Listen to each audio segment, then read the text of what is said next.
Hey y'all, hey. So I'm back again on the walk and talk with me. And today I wanted to talk to you about this wonderful thing called boundaries. Boundaries that, as a busy, ambitious woman, when you are raising a family, managing your home, growing a business, and taking care of your own well and health and wellness, boundaries are going to be key to helping you not only accomplish those goals, but helping you to reduce stress, helping you to prevent anxiety, helping you to reach your goals faster, all the things. But here's the thing I want to talk about when it comes to boundaries. To me, in my experience, there's two types of boundaries. The first one is proactive, healthy boundaries. And the second type of boundary is the reactive, emotion-based boundaries. Two types.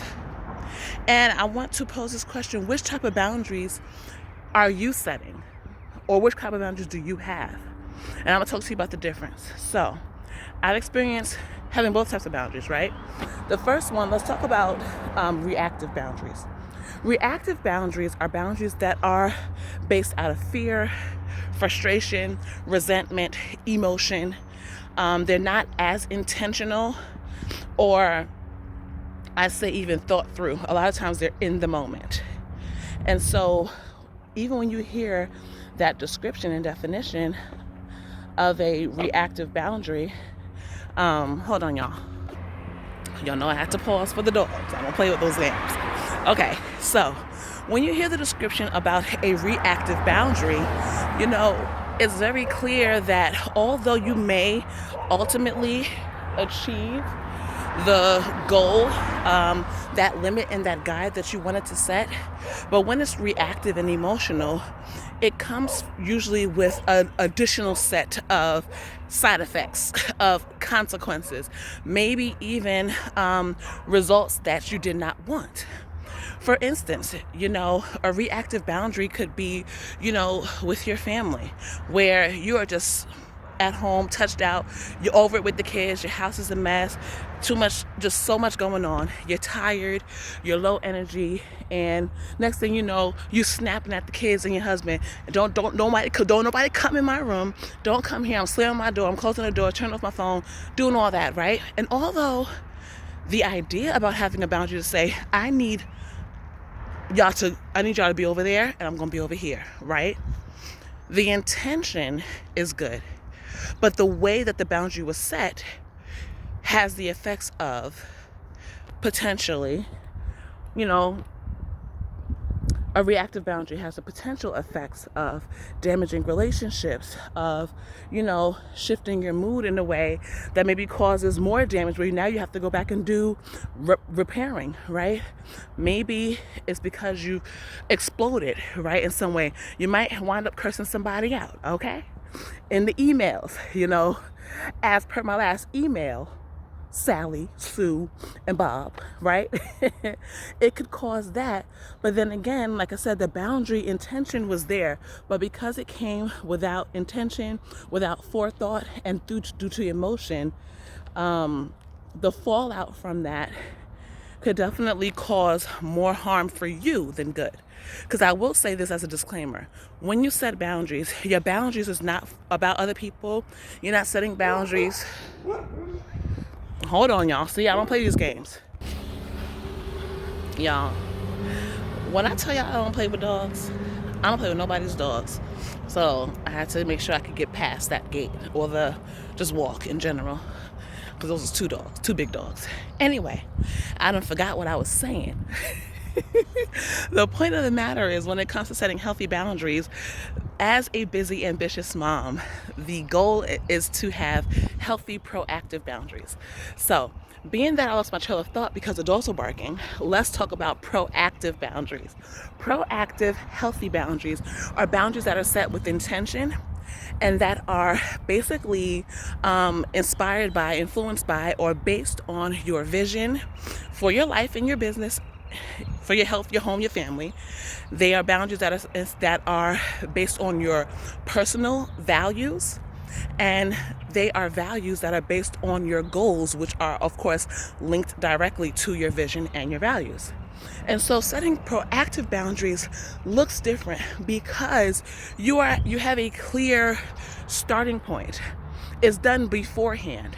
That's the reason why in my programs, or anytime I'm working with any mom, any woman, I always start with the value, with your vision, based on my MIRG method, your most important roles and goals. What is the vision for your life in those most important areas? Now, of course, there's a way to get to those top roles and to set your goals, but once you know what your MIRGs are, once you have your vision, which is your focus, your guideline, your roadmap, right, to your decisions, to your time, your resources, and your values, now the boundaries can be put in place, and they can be put in place in a way that is done, hi, good morning, in a way that's done, again, from a place of confidence, a place of calm, a place of servitude, right, a place of focus, a place of love, and therefore it's less fallout. I'd say that, because you're giving foresight and forethought to what you want your life to look like on a daily basis, and also how you want to show up in your most important roles. Again, like I said, for yourself, for your family, for your business, for your spouse, for whoever, right? And because you're putting those and prioritizing those most important roles first, you're able to set those boundaries without the added baggage of worrying about someone else's feelings, or, well, if I set this boundary, then what's going to happen to this relationship or that relationship? Well, when you set boundaries proactively, that's not even a concern. Why? Because majority of the time, those boundaries cut off the excess. Those boundaries are also your guidebook and your own personal limitation on how you make decisions, on the type of relationships that you develop, on what you offer, your services, how you interact with your clients. They're also the guide on just how you use your time. So I wanted to say that really quickly. And again, boundaries are for you, not for them. Boundaries are your guide, your limits, and they set the tone for how you interact with other people and vice versa. They set the tone for how you spend your time, how you access your resources, how you make decisions on a daily basis. So that's what I wanted to share on today's walk. That was, had some dogs in it, but it's all good. And so I wanted to just leave you with that thought and ask you, there's two questions. The first question is, what boundaries do you feel like you need to set in your life, right? We can do it proactively. And if you set reactive boundaries, what was your experience with that? And how can you turn that around so that you are able, again, to align with your vision, your values, your relationships, your time, your energy, and your resources, and to do it in a way that's empowered and that serves your highest good. All right, y'all. So I'm walking over the overpass again, but keep that in mind. Boundaries are for you and not them. And it's always great to have a proactive, healthy boundary so that you can save time, you can reduce stress, you can prevent anxiety, and you can ultimately achieve your personal and professional goals faster, without guilt and without burnout. So next walk, y'all. I'll talk to y'all later.